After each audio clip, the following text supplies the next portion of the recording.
Kadash, giving all praises to Yahweh Bahashemi, Hawashai Bahashim Kadash. This is going to be called a hierarchy, right? And if you know what a hierarchy is, you know, the way that we set up a hierarchy today, like in America's system, you know, it's the pyramid. It's a pyramid scheme all the way to the top. And this is something that, you know, I had to learn pretty much the hard way of how America works, you know, with the whole pyramid scheme thing. And then I had to put two and two together to realize, why is there a pyramid on the back of the American dollar, right? Because a lot of the ways of America come from Egypt, right? That's also why America is called spiritual Egypt. You know, it symbolized the captivity that the so-called blacks and browns went through in Egypt when we were known as the Hebrew Israelites. And even today, it's the same thing, you know. So it's a pyramid scheme. So we were slaves here in America, and now we're still slaves in America with the illusion of a freedom. But, you know, instead of you going out on a plantation and you working, but you get, you know, the slave quarters or the slave houses, you know, master give you a little food. He gonna keep you alive and keep you healthy so you could be a good slave, you know, which is the same thing today. The only difference is you're getting paid money, so it's an illusion of that you got freedom and you're just working for the money. But in reality, you know, we got brothers doing harder work for paper pretty much, rather than doing that same work for, you know, pretty much just to be sheltered by the master on the plantation back then. So it's really no difference. Now when you understand money, right, it's a lot that goes in with money. I was having a back and forth with my wife, you know, and we were talking about the American dollar, and we was talking about who was the richest man in the world. You know, she said Elon Musk is, right? And I said, how could Elon Musk be the richest man in the world when he don't own the dollar? So that means that the money that me and you get to use, we're given permission to use it. You don't own the money that you have. All your money in your bank account, all your money in your wallet, you don't own that money that's in your wallet. That's why if you burn it, you could get in trouble.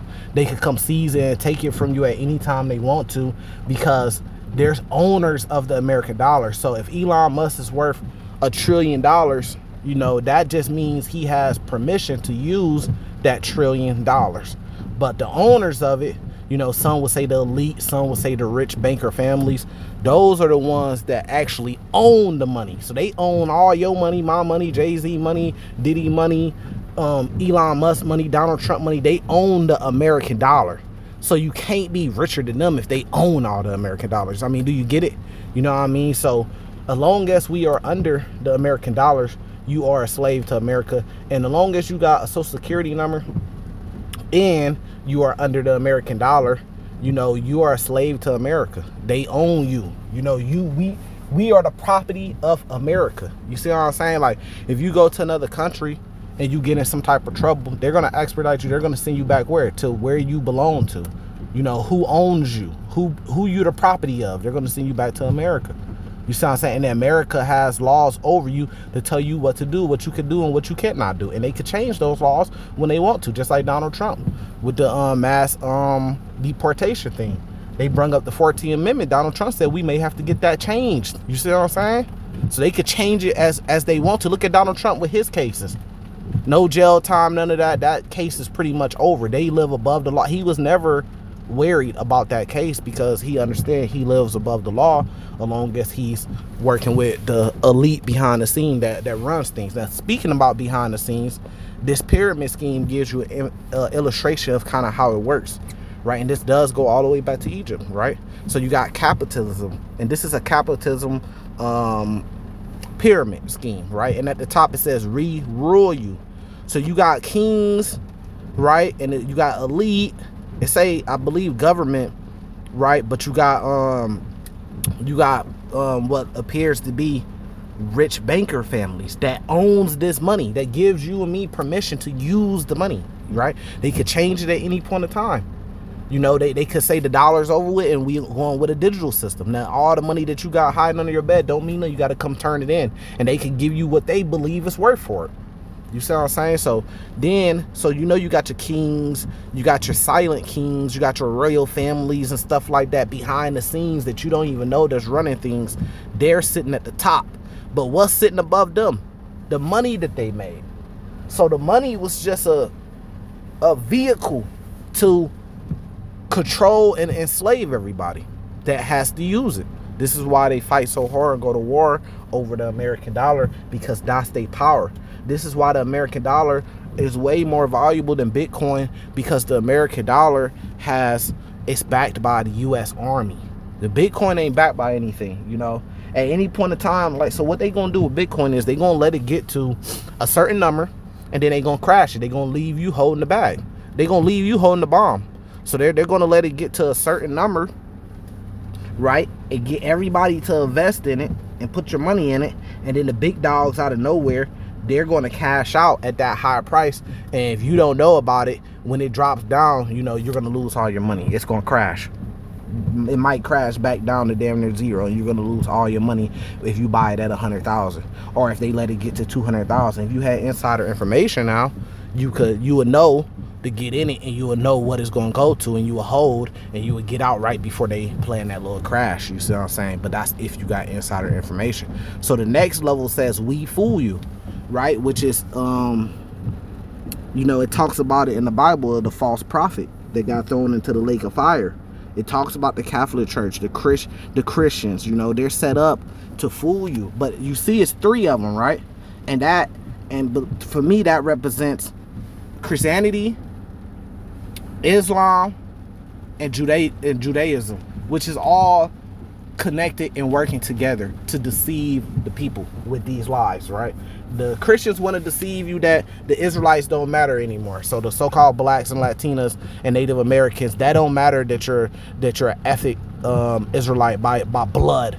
That don't matter anymore. And what they're trying to do is replace the Israelites and the Israelites' promise with the church, with anybody. You see what I'm saying? So they could attach to it. Islam, what they're trying to do is Ishmael, right? He's trying to attach to the birthright in that type of way, but he wants to have power over us. You see what I'm saying? And then, you know, the Jewish people, they're Edomites that's trying to attach to the promise and say that, you know, so it's all them conspiring together to fool us of one of the world's biggest secrets, that the so-called blacks, African Americans in America are the true Israelites. Same thing with the Latinas, Native Americans. We make up the 12 tribes of Israel, you know, and who our Lord is, his image, and what he's coming back to do. They're set up to fool the world. You see what I'm saying? That's why it says, and I'm gonna get that in Wisdom chapter 5. Actually, I'm finna get that next, but let me keep going on the list. But what I also found out is not just those three religions. There's many other religions, and it's also Hebrew Israelite religions, you know, because a lot of time more people come into this truth and they do this exact same thing. They set up this exact same system in the truth. That's what you have, not from all camps, but that's what you have from some camps. You have them copying off Esau, and they setting up an order or a ranking system that's basically set up like this pyramid scheme. And this is what the Lord is trying to break us away from. And this is what we have to wake up to, that we don't have to live by this system, because this system only creates what is called competition. It creates competition on each level. You're trying to get to the next level, and in order for you to get to the next level, somebody has to, you know, almost pull you up to that next level. So how do you come into the truth as a Hebrew Israelite and you set up this exact same system? You know, you want to move up in the ranks, you know, this guy, you know, all that ranking system shit, which is the same thing as the what the mafia did. You know, Hebrew Israelite camps have the same ranking system as the mafia. Soldiers, capos, captains, you know, middleman, you know, leading up all the way to underboss, then the boss. It's the same exact system. And I just sat back and watched it. And that system has always failed the same way it fell for mafia. It's going to fail for Hebrew Israelite camps when all hell break loose. And it's going to fail for Esau in this American system. But this system is just a way, all you're going to get from the system is corruption, because it's competition to get to the next level. Right then, under that, you got the army. It says, we shoot at you. And the police, military, National Guard, right? Because they're the ones set up to enforce the law. So like the guys at the top, they can't do nothing without the army and their military. You know, they can make up whatever law they want to, but how could they enforce it without the military? You see what I'm saying? Now, unfortunately, the military is family members of the people at the bottom, but they're deceived. They're fooled by that level that's above them. They're fooled by that level. You see what I'm saying? So as long as they're fooled and they're being ruled over, and that money that's sitting all the way at the top is also controlling them, they'll be deceived, right? So and then under them it says, we eat for you, right? Now I guess it could be opposite. Those last two levels, we shoot at you and we eat for you, they could be switched. But the rich and the famous that's sitting at the table, that's benefiting, that get the seat at the table, they also have a lot more money and resources to also control that level that's under them, you know, at you know, a limited, I say very limited scale, because you know, still the richer bank families and the religious people could still use even their army against the rich and the famous. And that's when you see things like what's happening to Diddy, what happened to Bill Cosby, what they're coming after Jay-Z now, what they did to Michael Jackson, what they did to Prince. You see what I'm saying? So they can use that to still get rid of these famous people with the influence. You see what I'm saying? Now these people sitting at the table, you know, are sitting there to influence the people at the bottom. You see what I'm saying? So you can idolize them, follow them while they're fooling you too with wickedness. And then at the bottom, you got we feed all. You got the workers, you got your plant workers, your plantation workers, you got your truck drivers, you got your nurses. You know, you pretty much got your butlers, your handmaids, and your slaves. You know what I mean? Whether you're doing it for the American dollar or not, you're not doing it for your own dollar. You can't own the land. You can buy land. You still got to pay property tax. They can take it from you. And that's with anything that you buy. Same thing with vehicles. You got to register them. You know what I mean? And they could take a vehicle from you. They could seize a vehicle from you. They could seize your money, your accounts. They could take your house, your property. You see what I'm saying? So what are you really working for? You're really just working to prop up this American system. Now watch this. Right, so this is Revelations 18 verse 4. Now you could kind of get an idea of what this means. And I heard another voice from heaven saying, come out of her, my people, that ye be not partakers of her sin, and that ye receive not her plagues. And remember when Yahushua said, render to Caesar what belongs to Caesar. Now it's hard because your livelihood, but this is what the Lord is telling us to do, because it's the same thing our ancestors did during the time of Moses in Egypt. You gotta let go of the American dollar. You gotta let it go. In order for us to do that, we will have to come together, and I believe that we will have to go into the wilderness, which is, you know, Bible also backs that up, that we actually, prophecy is that we're going to go into the wilderness. It wouldn't be prophecy if it wasn't something that we had to do. You see what I'm saying? So the Lord is telling us that, yeah, you're going to end up in the wilderness. Now, brothers could argue when that time is, but I believe the Lord is waiting on us. I believe the Lord is waiting on us to give up this system. You know, and now this isn't the Flee America doctrine. And then they say Flee America doctrine like it's a bad thing just because you're saying it. You know what I mean? But you don't necessarily have to flee America. But guess what? You could flee America spiritually. And guess what? You could go into the wilderness inside America. You still could be in America, in the American borders, you know, the United States, and still be in the wilderness. You know what I mean? That's homesteads. That's pretty much similar to what Pastor Dow is doing, you know. But like I said, going back to this right here, where it says we fool you, which is the religious level, it's not just Christians, Catholics, and Jewish, it's also Hebrew Israelites. So I personally believe that some of these camps are actually set up, and they're actually at the top, at the heads, at the leadership. It's agents that set up to fool and lead brothers astray. So whatever we do, Esau infiltrates it. This been around before the 60s, man. So you think Esau hasn't infiltrated it yet? Of course he did. That's the reason why the One West school broke apart, because Esau infiltrated it, man, and corrupted it. And Esau still has his leadership and his agents a part of this Hebrew Israelite thing. And I believe it's the leadership. It makes no sense for Esau to send in and pay agents to come in from the bottom up as a soldier. It makes more sense for the leaderships of these camps, you know, to control us. And I believe they're giving us little by little, because we are waking up to the truth. So they give us truth little by little, but they're ultimately set up to control us from actually doing what the Lord wants us to do, which is to come together and leave out of America, like go into the wilderness and seek the Lord, you know, just the same way our ancestors did in Egypt. So they're set up to say, hey, don't do anything, just keep waiting for the Lord. Hey, to constantly get on the internet every day and fight against each other to keep us divided and conquered. They're set up by Esau to keep us divided and conquered, to keep up the beef, to keep debating, to tell us not to do anything, to tell us not to come together, to tell us not to come up with different doctrines and stuff like that, to keep our heads spinning left and right, and this, to talk shit about each other leaders, so the little homies that's in the camps could feel like they want to take a part of that, and then they could say something. They're set up to do the things they're doing. That's why you see them doing the same thing every day, every week, and nothing changes, because they're set up to do those things by Esau. They sold out, and their job is to deceive the ones of us that's waking up to the truth. And that's truly what I believe. Now watch this.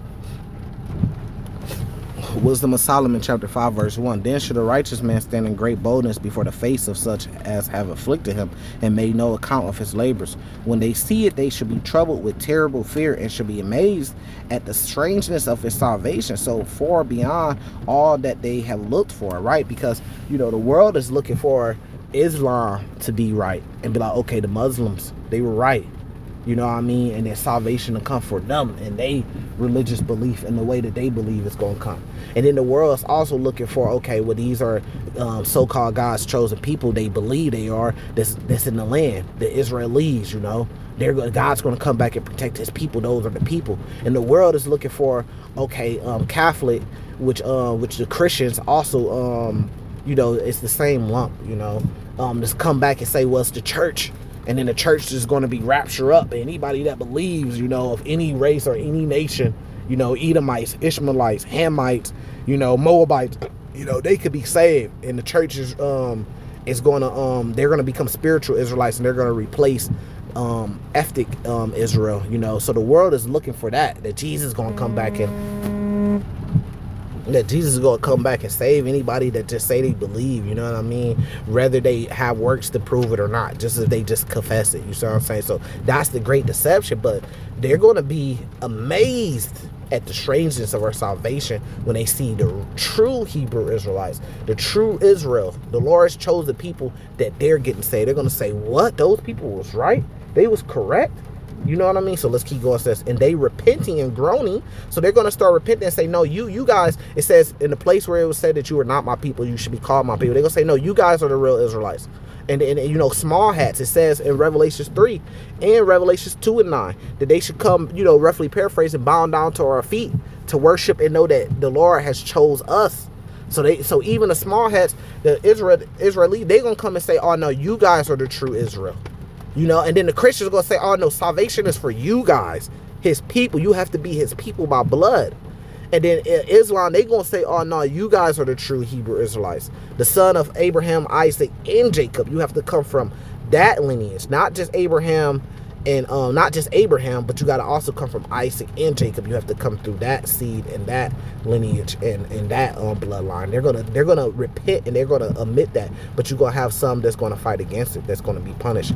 It says, this was he who we sometime had in derision and a proverb or reproach, right? Because they called us all type of words, especially the N word, which is the biggest reproach word for our people that the world has ever seen in any race, any place on the earth. The N word is the most popular and the most famous and the biggest reproach or proverb that was placed upon a people, and anybody could agree to that, right? So just put the pieces together, right? So they're going to say, damn, these N-words that we used to call N-words, these are the Lord's chosen people, right? It says, we fools accounted his life for madness and his end to be with honor. You know, nobody's looking for the so-called black man to have a country and power of its own and currency of its own, or to get in a power position as a world power, as a country, as a unified body. Nobody's looking for that. People are saying, no, they're done. They're over with.